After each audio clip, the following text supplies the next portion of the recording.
Graça e paz a todos. Amados, no livro de 1 Crônicas, capítulo 21, nós encontramos sobre os sacrifícios vivos. Nós podemos ver aqui, eu deixei anotado aqui para só um breve resumo. Deus pune rei Davi devido a um recenseamento da parte do rei Davi e não de Deus.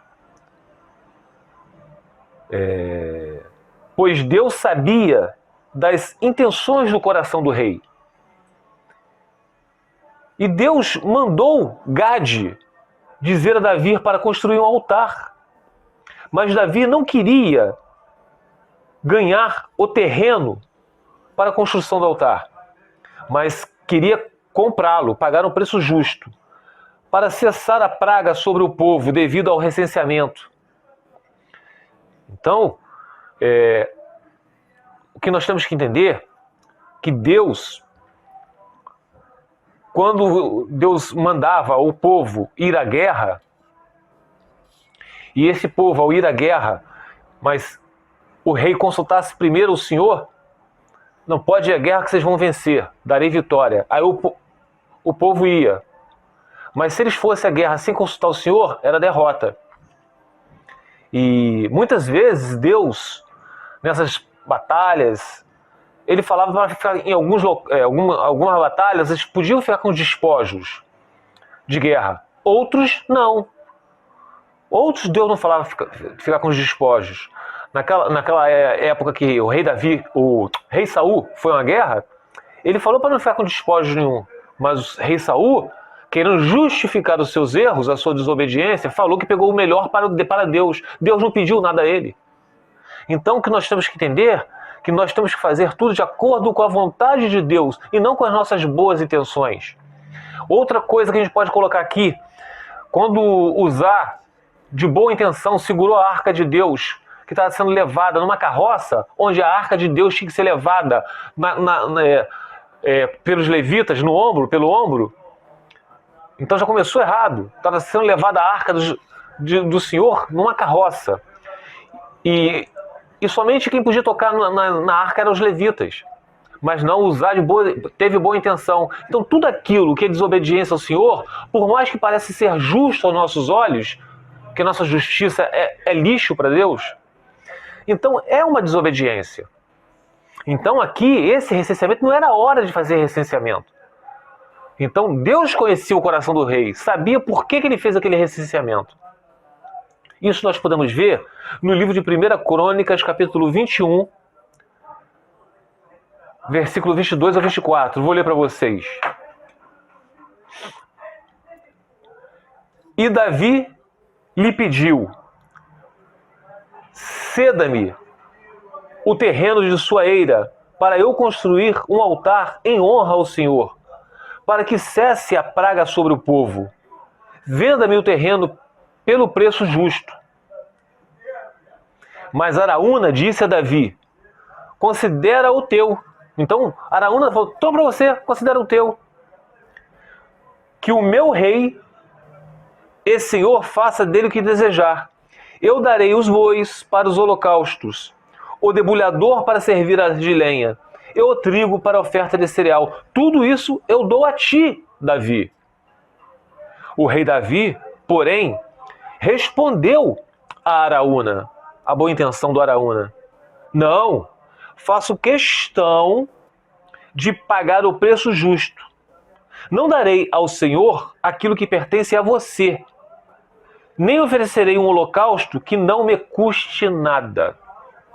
Então aqui, rei Davi falou que fui eu que acabou errando, fui eu que desobedeci ao Senhor, o meu coração ali foi injusto ao Senhor, porque não era momento de fazer recenseamento. Deus não pediu isso. Então eu fiz algo sem consultar o Senhor. Eu errei, então eu tenho que pagar pelos meus erros. Nós podemos ver também, meus amados, no livro de, se não me engano, eu notei aqui, Romanos capítulo 12, versículo de 1 ao diante. Vamos lá. Está em Romanos 12, Romanos capítulo 12, versículo do 1 ao 2. Sacrifícios vivos. Portanto, irmãos, rogo-lhes pelas misericórdias de Deus, que se ofereçam em sacrifício vivo, santo e agradável a Deus. Este é o culto racional de vocês. Não se amoldem ao padrão deste mundo, mas transformem-se pela renovação da sua mente, para que sejam capazes de experimentar e comprovar a boa, agradável e perfeita vontade de Deus. Então aqui o apóstolo está se referindo ao quê? Olha, vocês agora que nasceram de novo, não se amoldem ao padrão desse mundo, porque nós somos pecadores, meus amados, mas somos cristãos. O Espírito de Deus habita em nós. Então nós morremos para as coisas do mundo. Mas nós vemos que dentro das igrejas, a gente percebe que tem muitas coisas que estão se amoldando ao padrão desse mundo. Hoje, dentro das igrejas, nós vemos pastores, teólogos, divorciados e casados com outro. Já está tendo até uma igreja aí inclusiva, que as pastoras, que também não existe pastorado feminino, mas as pastoras são homossexuais, são casadas. Então, a palavra de Deus está se amoldando ao padrão desse mundo. Aqui no livro de estudo, o teólogo, ele dá uma breve opinião sobre o tema. Diz o seguinte: normalmente, Paulo usava o modo indicativo para fazer declarações a respeito do que Deus tem feito por nós, antes de usar o modo imperativo para esboçar a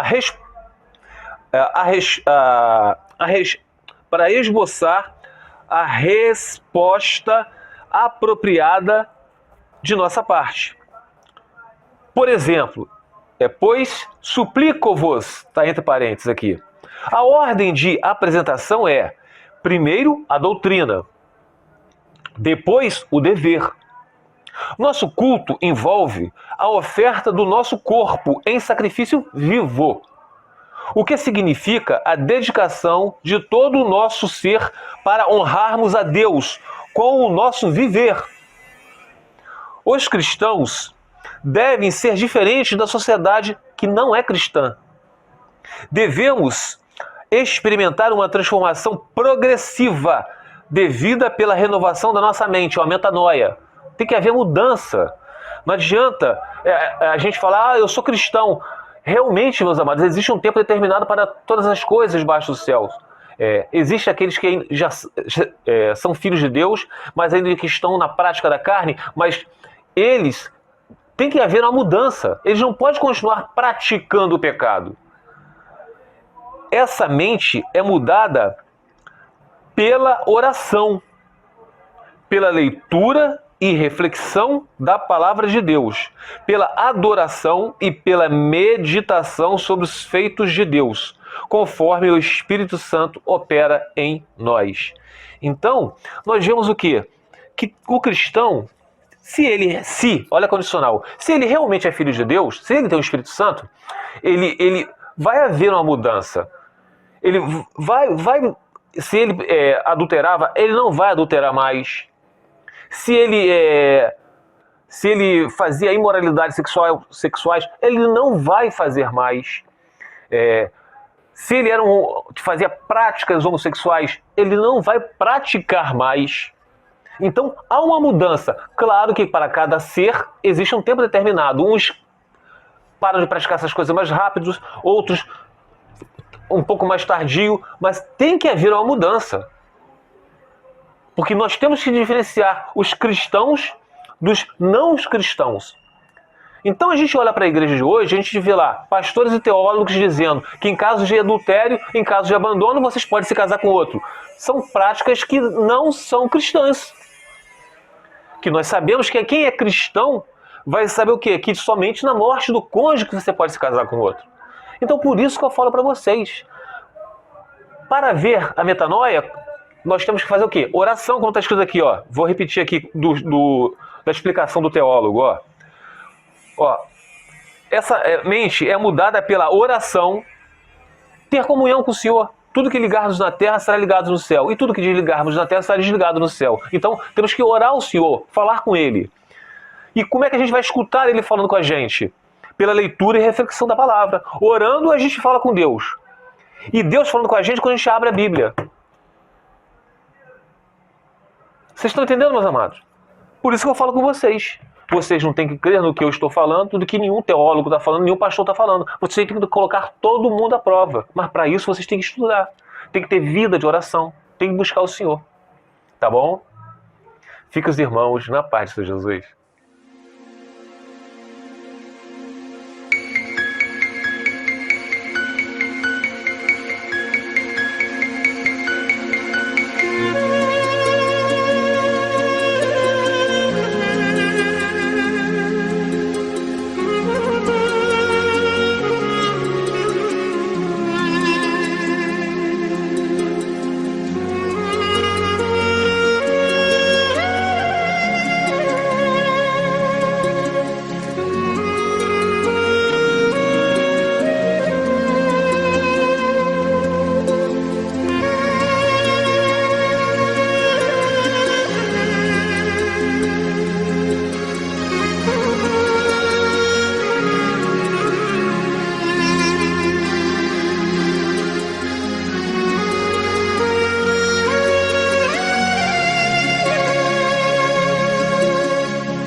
עמקים פרטיך השם,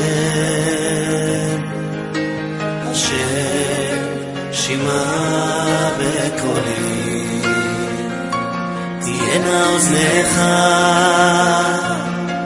קשובות לכל תחנוני. ממעמקים קראתיך השם,